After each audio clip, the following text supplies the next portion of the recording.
Have you ever wanted something so deeply it started to hurt? You script, visualize, hustle, but nothing moves, and quietly you begin to wonder if the universe forgot your name. You wake up exhausted, not in your body but in your energy. Tired of chasing, tired of performing worthiness, tired of feeling like you are the one in the way and not knowing why. But what if your desire isn't the key? It's the lock. And what if the very thing you're clinging to is what's keeping it away? Stay with me, because in the next few minutes, you'll understand why your manifestations feel delayed, how your unconscious may be sabotaging your deepest desires, and why healing doesn't start with action, it starts with stillness. You'll learn how Carl Jung's teachings reveal the hidden war inside you, why letting go is not giving up, it's becoming magnetic.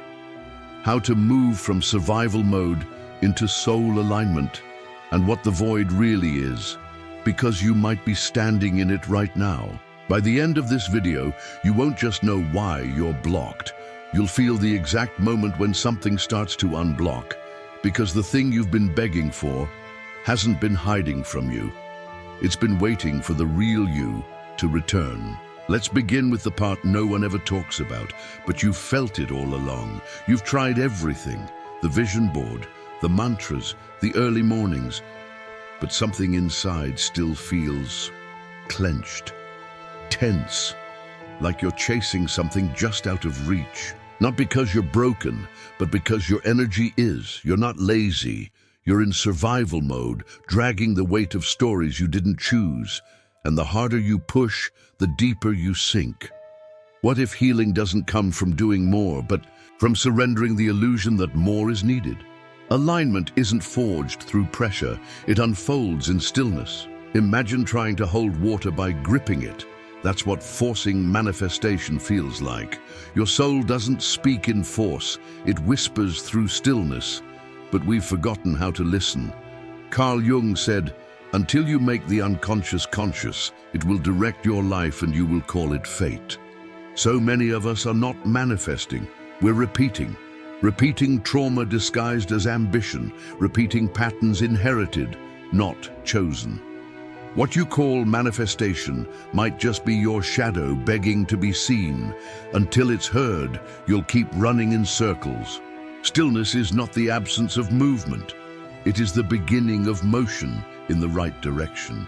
It's the silence between breaths where the self begins to emerge. It's where integration starts and the ego stops trying to control the narrative. But few dare to enter that quiet, because in the void, you face the one thing most people spend their entire life avoiding: yourself. Let go, not to lose, but to remember who you are beneath the need to prove, to chase, to survive. Healing doesn't feel like success. It feels like crumbling, like forgetting everything you thought you were, but in that collapse, something deeper awakens, a kind of wholeness the world can't give you and no failure can take away. David used to wake up at 5 a.m., journal, hustle, repeat, yet he felt numb, distant, as if watching someone else live his life. It wasn't until he stopped chasing and sat in stillness that he realized all that effort was just noise drowning out his own voice. Now, he lives slower, more honest, and ironically, everything he wanted began to find him. So let this be your first ritual. Tonight, sit with nothing. No phone, no music, no goals, just your breath and the silence. Listen not for answers, but for reconnection. You'll feel restless at first, like something is missing. That's okay. What's really happening is that your soul is returning home. And this is only the beginning. We think we're chasing dreams, but often we're just running from pain. Carl Jung said the shadow holds all we refuse to see in ourselves. So we chase success to silence shame. We chase love to escape loneliness. We chase purpose to feel worthy. But chasing isn't alignment, it's avoidance, dressed as ambition.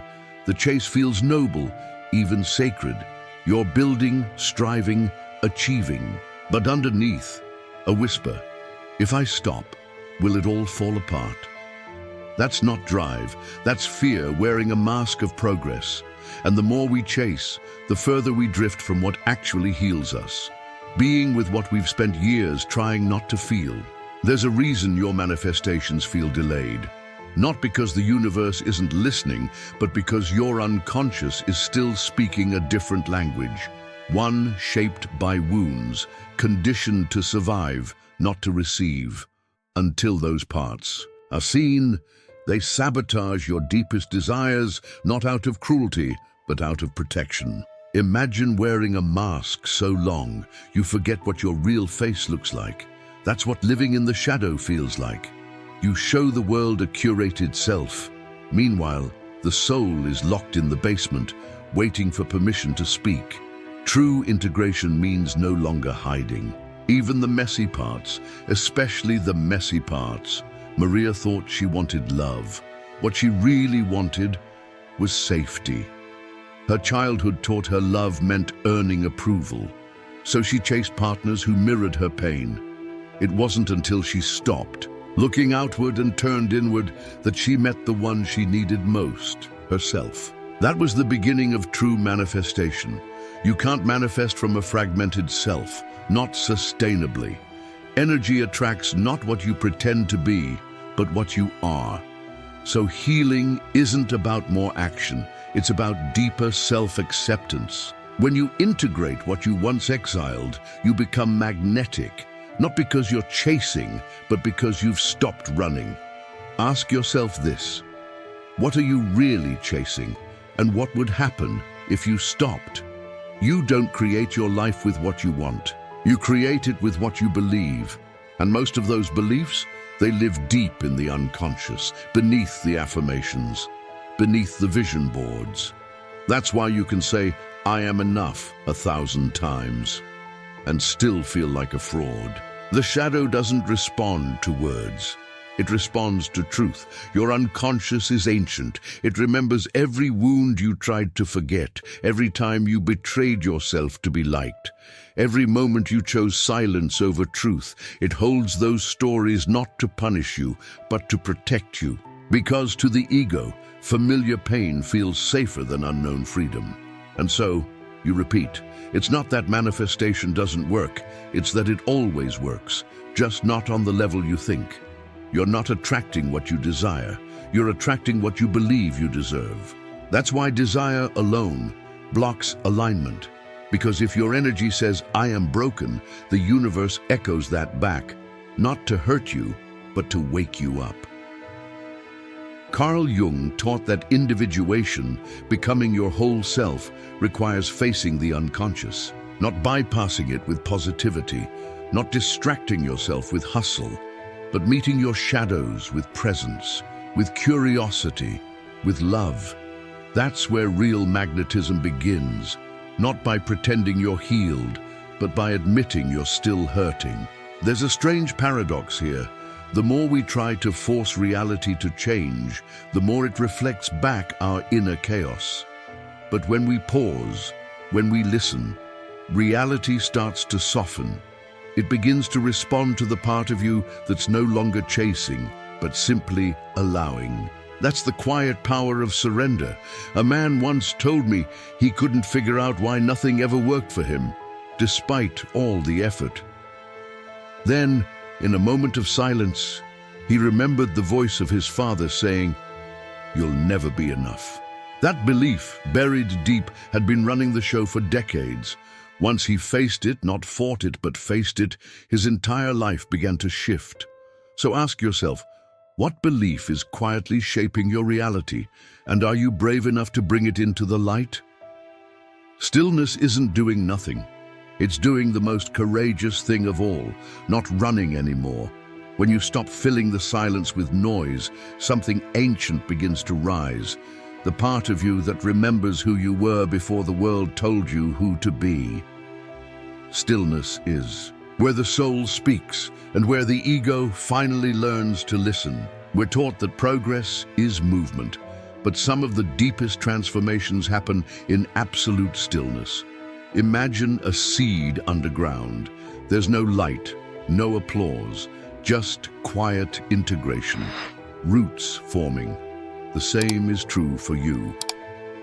Stillness allows your unconscious to reorganize, to release survival patterns, and realign with wholeness. Carl Jung called this process individuation, the journey of becoming whole.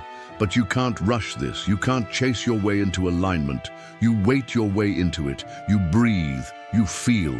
You let the shadow surface, not to fix it, but to witness it. That witnessing is what begins the healing.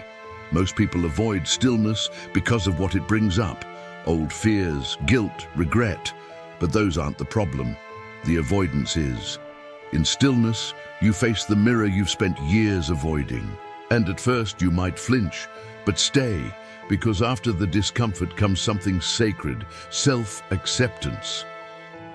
There's a quiet moment when stillness becomes spacious, when it no longer feels like emptiness, but presence. That's when the energy shifts. That's when alignment begins, not because you made it happen, but because you allowed it to unfold. And in that allowance, you become a magnet, not by effort, but by essence.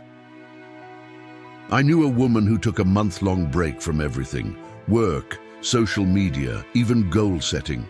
At first, she felt lost, but in that stillness, she met herself again. She realized she had built a life around her wounds, not her truth.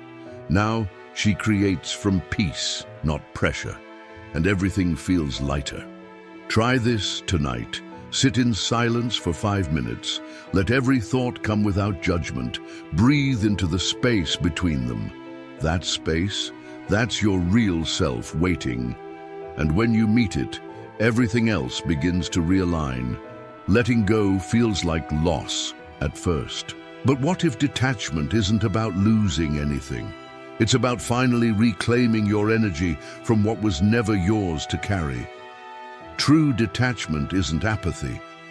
It's remembering that your worth is not tied to outcomes. It's stepping back, not because you've given up, but because you've woken up. We cling to our desires like lifelines. I'll feel whole when I have it, but that kind of chasing creates resistance. You send out energy that says, "I'm not enough yet," and the universe listens, because it doesn't respond to your words. It responds to your vibration. So the more you grip, the more you push it away. Carl Jung taught that what you cling to often holds power over you, and power creates imbalance. When you need something to complete you, you make yourself smaller in the process. Detachment breaks that dynamic. It returns you to your center. It whispers, "You're already whole. The rest is just a mirror." But here's the paradox. Detachment often brings what chasing repels. Because when you release the need, you shift from survival mode to soul mode. Your magnetism amplifies. You no longer act from fear, you act from clarity. That's when manifestation becomes natural, because you're not trying to become someone. You've simply remembered who you are.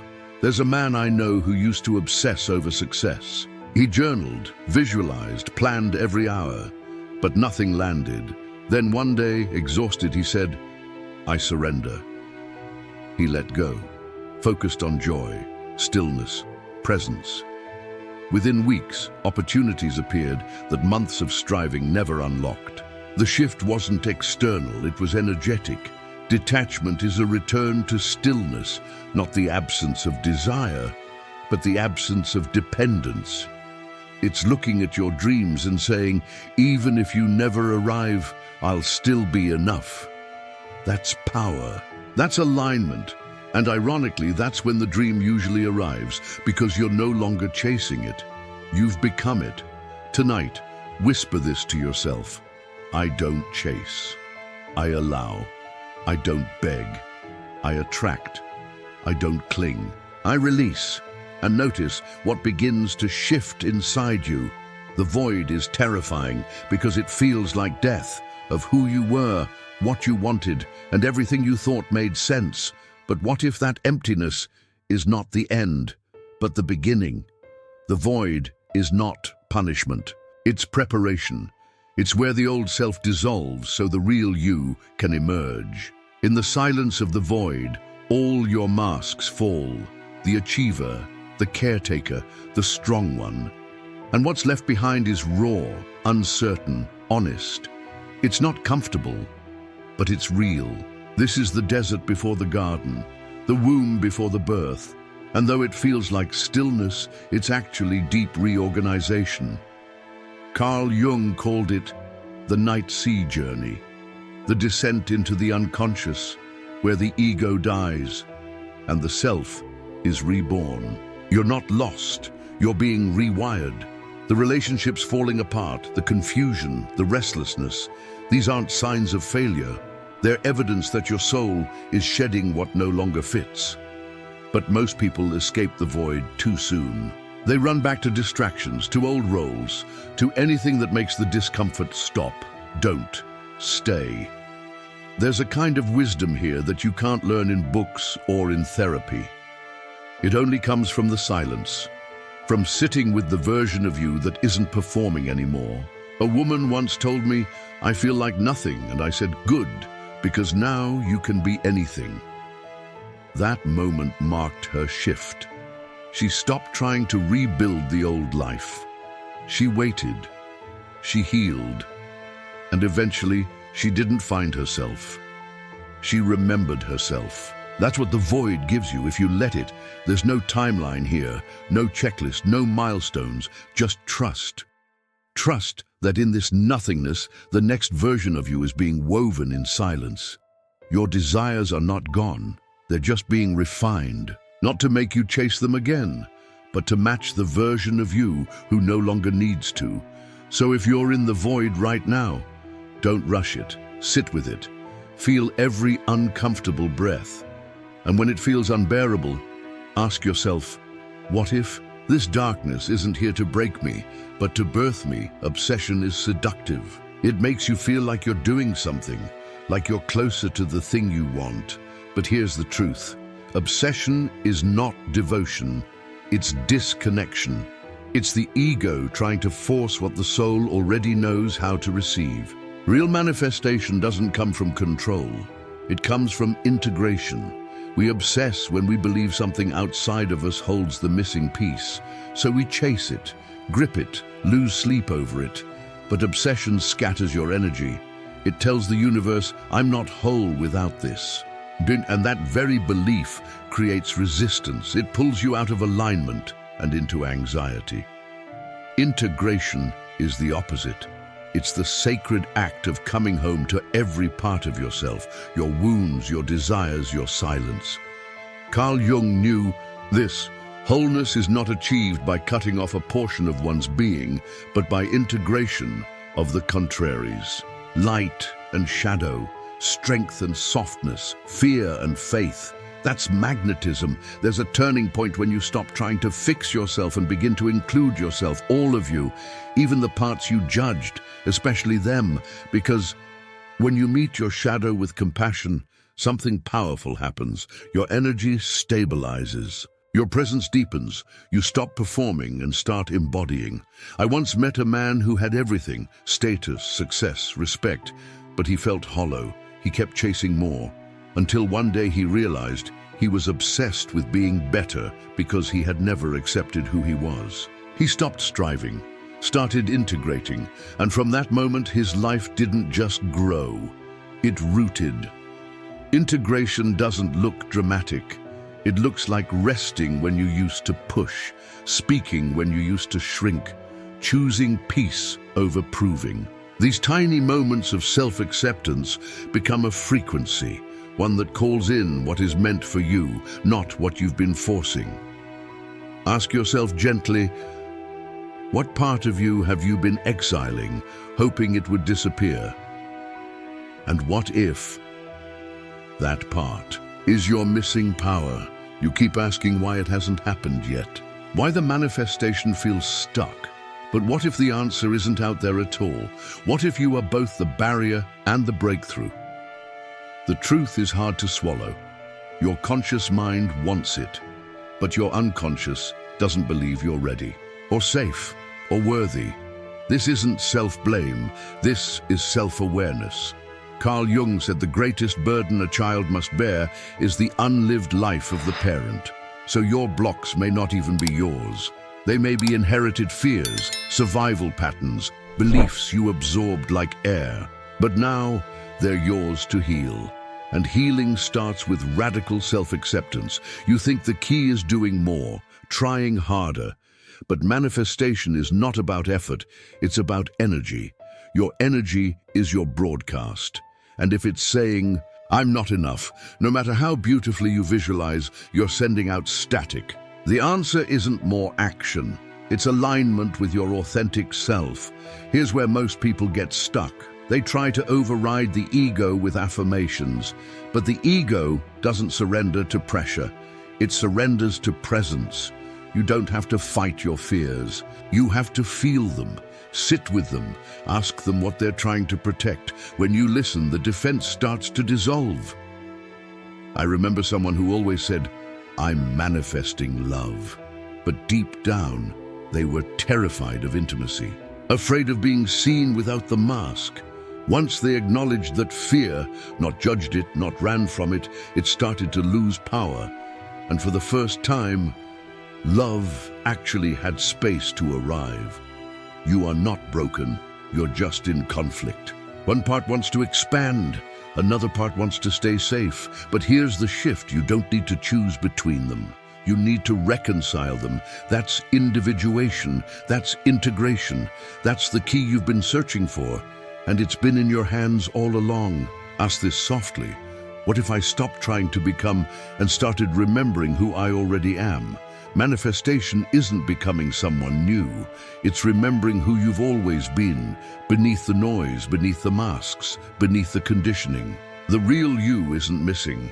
It's just been buried. And every desire you have, it's not a future fantasy. It's a memory, a soul memory, asking to be unlocked. We've been taught to manifest by reaching, but true creation starts with returning to stillness, to alignment, to the part of you that doesn't chase but allows. The unconscious doesn't respond to desperation, it responds to congruence. When who you are aligns with what you desire, manifestation becomes inevitable. Carl Jung believed that what we seek externally is a symbol for something internal. So when you chase love, maybe you're really searching for self-love. When you chase success, maybe you're craving validation. But when you start to give yourself what you thought only the world could provide, the world begins to reflect you. That's why surrender matters. Not because it gives up on your desires, but because it brings you into harmony with them. The person who receives the dream is not the same one who chased it. The dream comes when you become someone who no longer needs it to feel whole. That's the paradox. That's the power. A woman once told me, "I realized I didn't need to manifest love. I needed to remember I was lovable." That shift changed everything. She stopped scripting the perfect partner and started writing letters to the version of herself who felt unworthy. The moment she did, love didn't just arrive, it stayed. Remember, you're not broken. You're conditioned to forget your divinity, conditioned to believe you have to earn what you already are. Manifestation isn't about adding more, it's about peeling back, until what remains is pure, present, and powerfully you. So ask this: what if the life you dream of isn't something to chase, but something to remember? The bravest thing you'll ever do is stop running. Not because you've arrived, but because you finally trust that what's meant for you doesn't need to be chased. True power lives in stillness, in presence, in the quiet breath that says, "I am here and I am enough." That's when everything begins to shift. You've spent years becoming, improving, fixing, surviving. But the soul doesn't evolve through striving. It evolves through remembering. Every time you pause to feel instead of perform, you reclaim a piece of yourself. Every time you breathe instead of hustle, you step back into alignment. Carl Jung taught that the most terrifying thing is to accept oneself completely. And yet, that's the doorway to freedom. Because when you finally stop trying to become someone, you become whole. Not perfect, but integrated, light, and shadow, ego and soul, scar and wisdom. The world will still try to pull you back into chasing, into proving, into forgetting. But now you know the way home. You've touched the void, you've met the shadow, you've remembered the self. And from here, life doesn't happen to you, it flows through you. There was a man who once asked, "What if I let go and nothing happens?" The real question is, what if you don't? What if all the things you've been chasing have been circling you, waiting for you to become still enough to receive them? This is not the end. This is the beginning without force.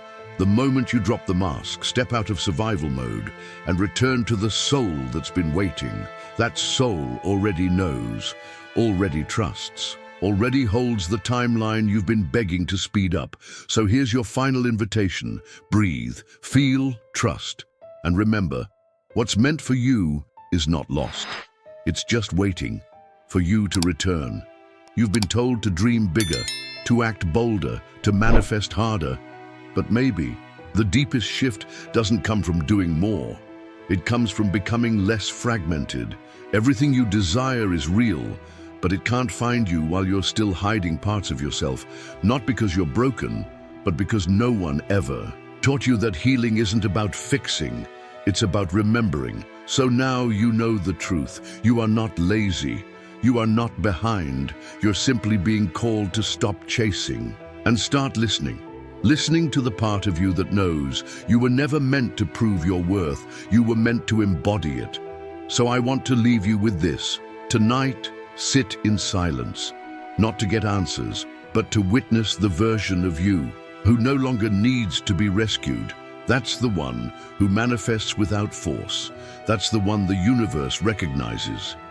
If this video brought you closer to something inside you, don't keep it to yourself.